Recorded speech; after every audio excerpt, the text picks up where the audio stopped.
So I want to ask a few more questions just about prose poems that you have here. Okay. Let's use that, and why not jump into the guardian angel of gratitude. This also merges the mention of modality. May I just read from this? For sure.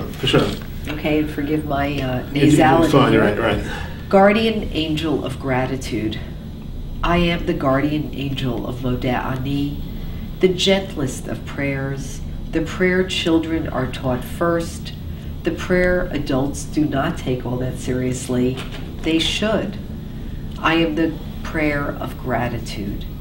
I am the angel of thanksgiving. Thanks giving every moment. And gratitude, of course, suffuses the soul with cosmic energy. And gratitude, of course, wraps us in a metaphysical shield. Gratitude that each and every one of us is at the epicenter of the cosmos. Gratitude that life force flows through each of us, tracking forward to the ends of time. And tracking back to the genesis point, and perhaps these points converge. Gratitude that we are the recipients of love, and gratitude that we can give love. Gratitude for each and every person who loves us, even a bit, and gratitude for each and every person who we love, even a bit. Gratitude that we are cosmic guardians of love and creativity. Gratitude that we have arisen for another day, representing a microcosm of a lifetime of life.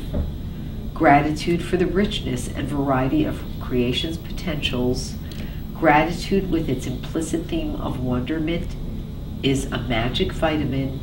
It infuses our being with cosmic energy, and rightfully so. Gratitude given with love opens a doorway to greater potential.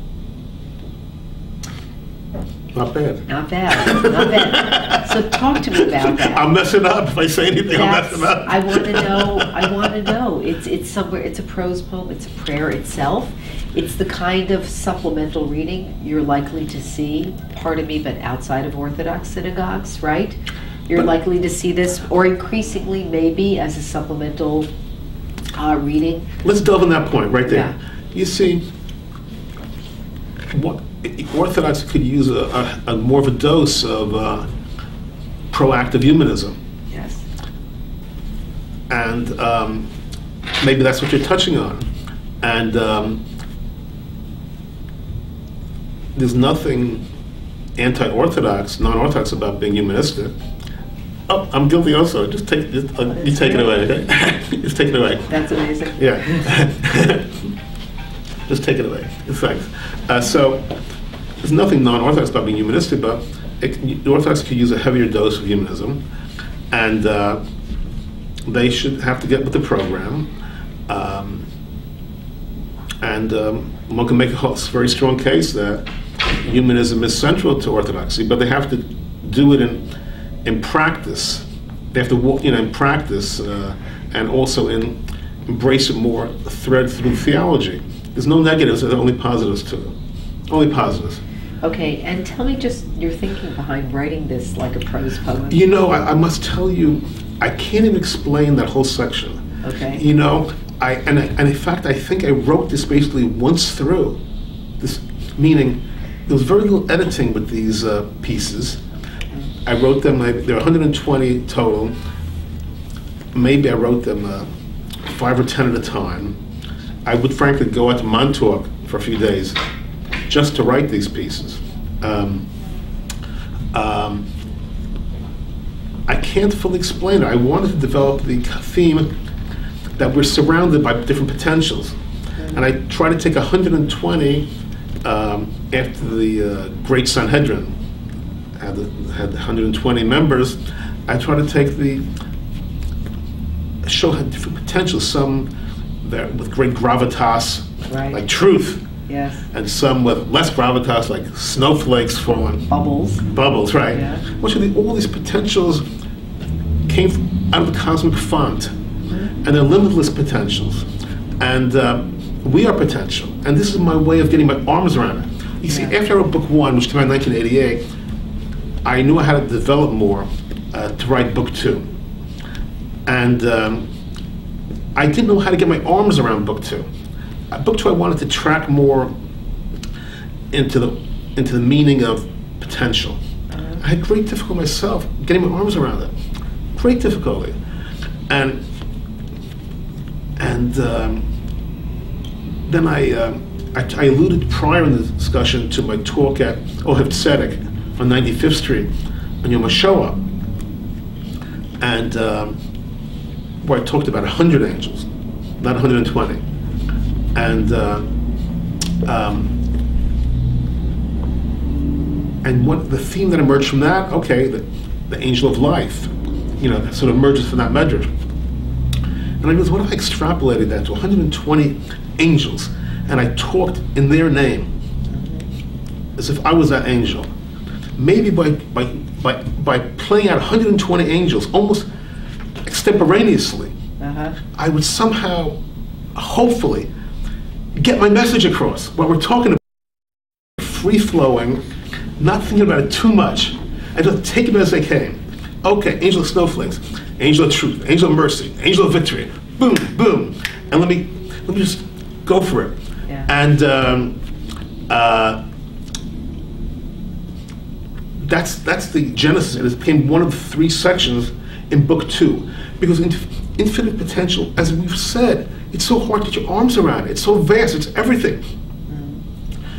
So it's my modality, my instrument, to give us one wedge into it. Okay. I have different wedges into it in book 2, as you know. One is highly intellectualized, and this is more prose poetry, whatever you want to call it. Yeah.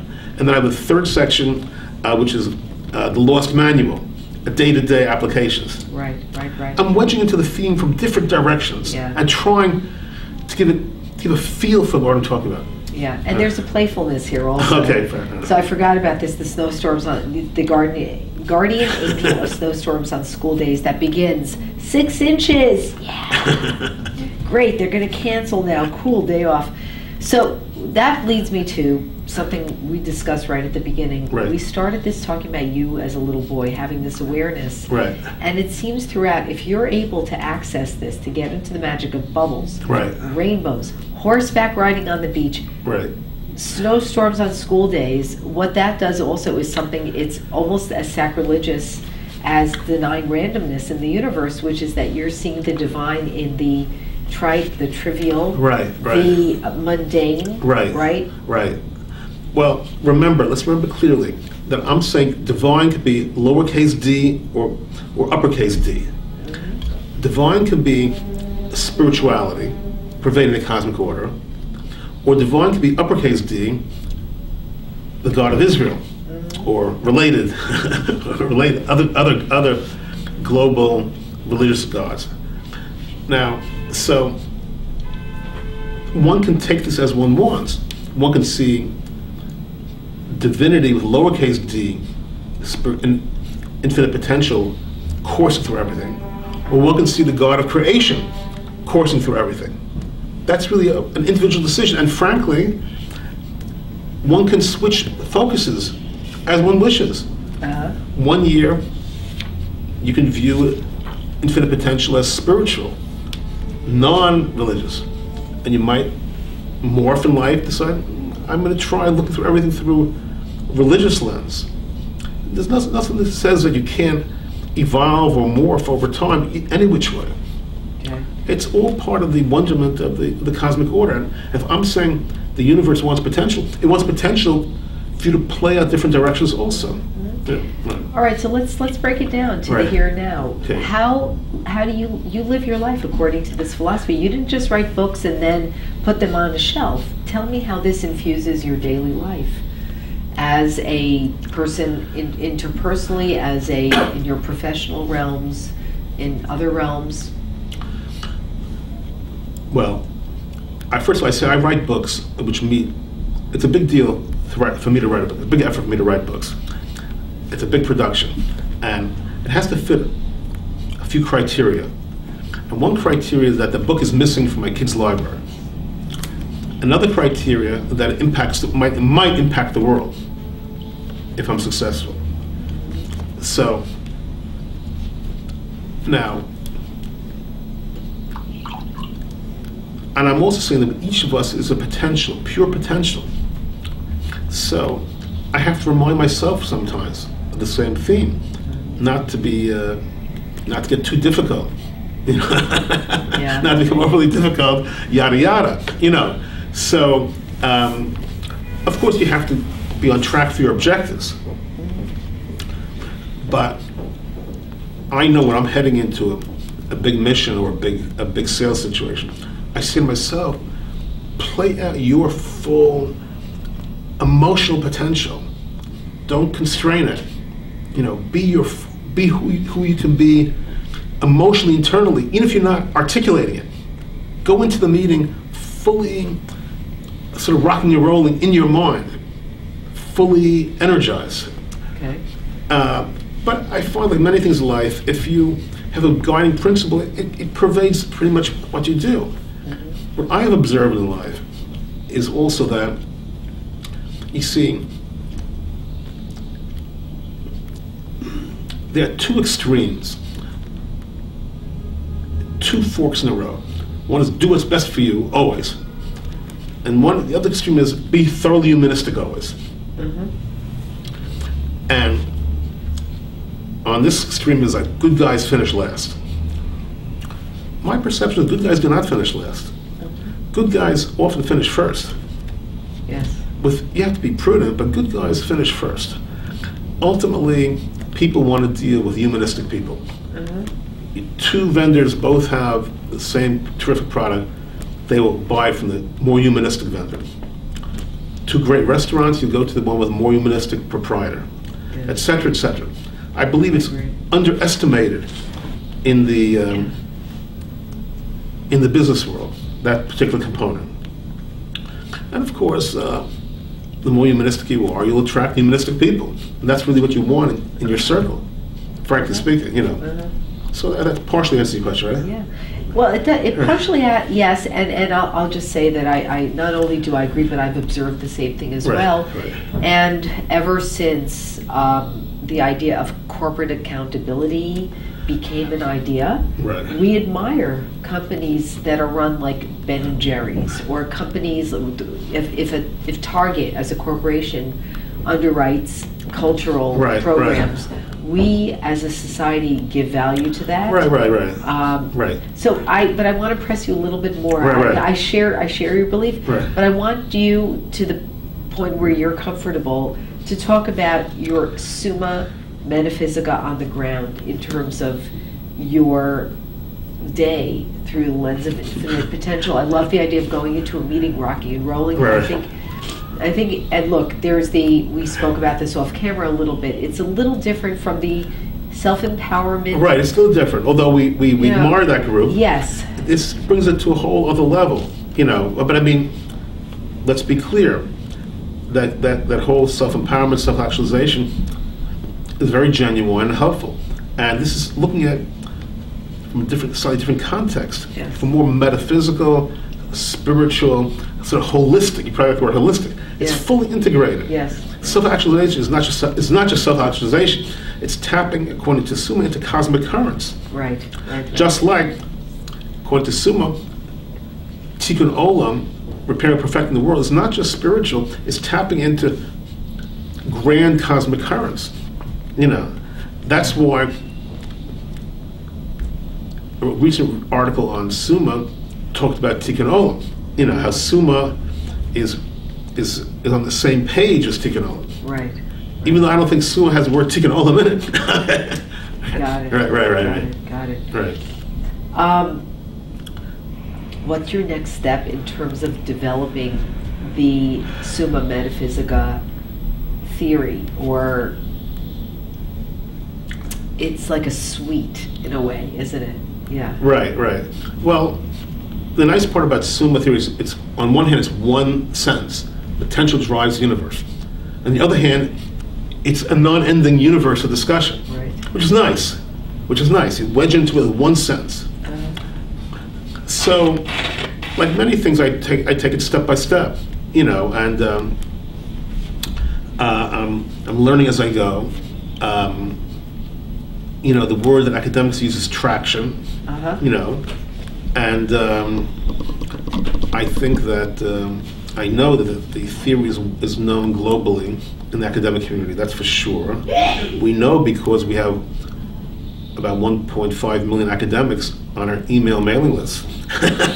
So we know that they know us well. Okay, and like many things in life, you want to do it in a measured manner, you know, and sort of steady as she goes. I joke around that writing a book is sort of like bringing up a child. You know, your job is to bring up the child till age. It used to be till age 18. Now it's till age 22, whatever, and launch and launch. You know, you launch. So the author's job is to write the book, give it a little push, and maybe a little push further, and see, you know, if the time permits and the fates are kind. We're talking about now the history of ideas realm. How do you sell an idea?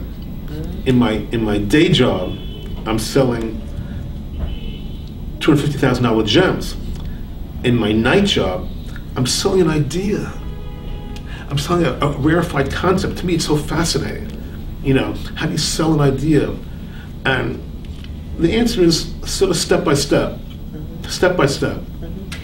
So do you have, do things surprise you daily about the world? Do you feel like, you've got this firm grip on what's happening? Are you shocked, surprised, pushed off course? Does Summa deal with every possible thing? Does everything that happened yes. Yes? Yes. Okay. In fact, I'm careful to see that it does handle everything. Okay. Any new science documentaries come out, I'm the first one online for the new IMAX at the Museum of Natural History, because I want to see, does this documentary also fully comport to Summa? I'm terrible. I'm always observing people and animals and you name it to see if it all comports to the Summa theory, right. Or can it build out a little bit on the Summa theory. I've been at this for a long time, since age 32, as I mentioned, since Barbados, age 32. I've been careful to watch to see there's no contradictory evidence or logic contradicting it, and it holds together. It holds together. In fact, it gets better. It actually gets better.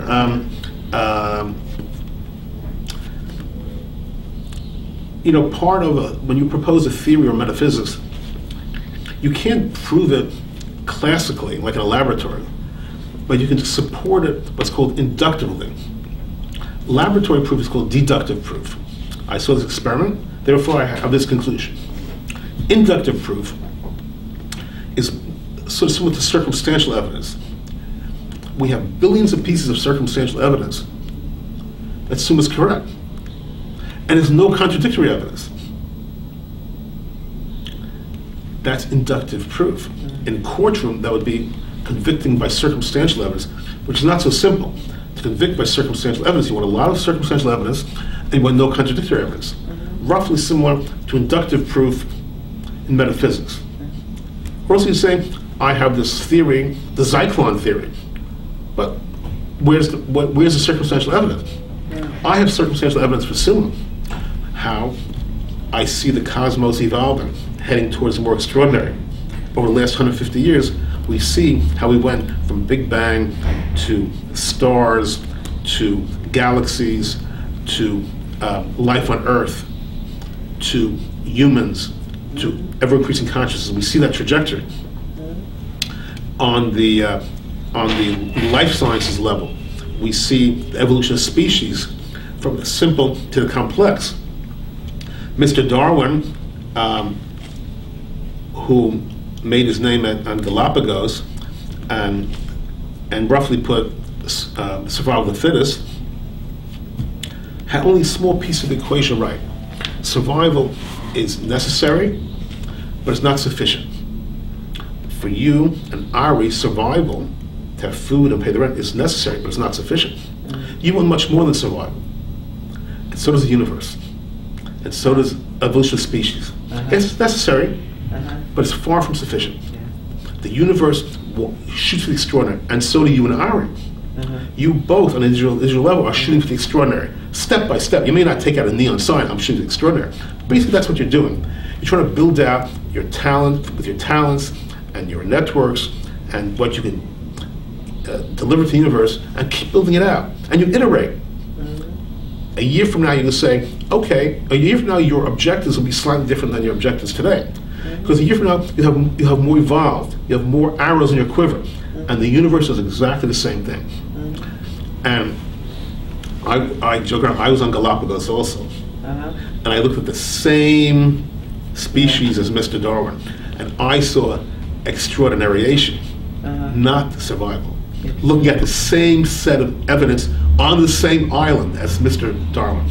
Interesting, right? That's fascinating. Now, this I love the whole extraordinary. I have trouble saying it, but I call love it the E+ for short. E+. E+, yeah. So let me ask you this, and I may have to conclude with this, because my cold is. All right. Do you feel, with all this, this belief, though, that in the internet era, let me put it this way, I fear that humankind is de-evolving in certain ways, having to do with empathy, having to do with the intrusion of screens into our daily life so that we're no longer looking into each other's eyes, reading each other's emotions. There's this intermediary of technology now. We're distracted a lot. I think there's an objectification going on with millennials right now in terms of relationship forming, as opposed to what can I give this person, it's more what can I get from this person in some of what I've personally observed. Do you worry, do you share any of those concerns about, or do you feel that we're, in fact, it's quite the opposite, that we're becoming more and more evolved and extraordinary? I think so many components of life, food, money, power, sexuality, and onward, they can be used, the internet can be used for good or for negative. We can either advance through them or we can devolve. It depends how you play it. And many new technological innovations over the centuries, the initial deployment was not so great, but the eventual deployment was profound. So there's so many facets of dimensions to our existence in terms of how you play it. I think that would be my answer to your question. Okay. You have to defend yourself, against the negativity. But you want to roll with the positive stuff. Right. Like the internet, you can use it it can make you vulnerable to attack, to defamation, but you can also use it to promulgate ideas. Right. I think maybe I didn't phrase it correctly, because I'm a fully cyber person. I love the internet. I don't buy into the panic narrative in terms of, it's doing this, that. But what I do see, what I've observed, is that there are I've observed certain trends. Right. And the trends mostly have to do with the generation born entirely into the internet age. Right. It has to do with a very simple thing. I'll give you some observations. Walking down the street, watching a mother push her child in the stroller. The kid is talking to the mother, and the mother's like, talking while texting. It's ubiquitous. It is, or going to a restaurant, everybody sees this. Stop. My favorite is walking Central Park around the reservoir, and the boy and the girlfriend are holding hands, each on their own cell phone, talking. That's my favorite. That's a variation on it. So there's that. There's 4 people sitting around the table. Everyone's on their. Right. So we know what's happening. We're observing. So there is a lessening of an immediate and unfettered engagement with the other, right? And so. Which brings us to Shabbos. It does. Everything, yes. I'm friendly with Rabbi Benjamin Blech, the legendary Benjamin Blech, and he would say, look at the genius of Judaism, which brought us to Shabbos, where you are eating a beautiful meal together in a spiritual environment, interacting, talking, engaging, spiritually, intellectually. where literally your internet is barred from usage. So that sort of wraps everything together, no? It does. I mean, not to quote myself, but I wrote a few years ago, it's as if God, in God's infinite wisdom, foresaw the advent of the cyber age. I didn't want to say it, but Blech would say it. Yes. But I feel this very profoundly. Right. And I once wrote about actually the Shabbat, the Kiddush in the shul as being the only social environment available if you're in a somewhat observant synagogue. Right. Where your conversations with people are not interrupted by, bings, blings, whatever things. Right. And I am guilty as charged. My phone went off in the middle of this. Right. So I guess we those of us who have the consciousness, I think take measures to prevent ourselves from being cyber era bots. To be drowned by it. Right. Exactly. Right. And that's for another discussion. For sure. But I want to thank you. This is, first of all, the fact that we had this conversation on Erev Shabbos going into Shabbat TGIF. is great. Thank God it's Friday. And I see this as really just one in many, many, many conversations. I'm honored. I want to thank you for being so incisive, so learned, so smart, and it was a great interview. I would say, I don't have to ask too many questions about people. They tell me about themselves from their questions. Yes.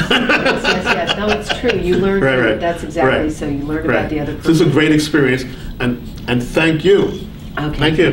All right. Thank you. And thanks everybody. God bless.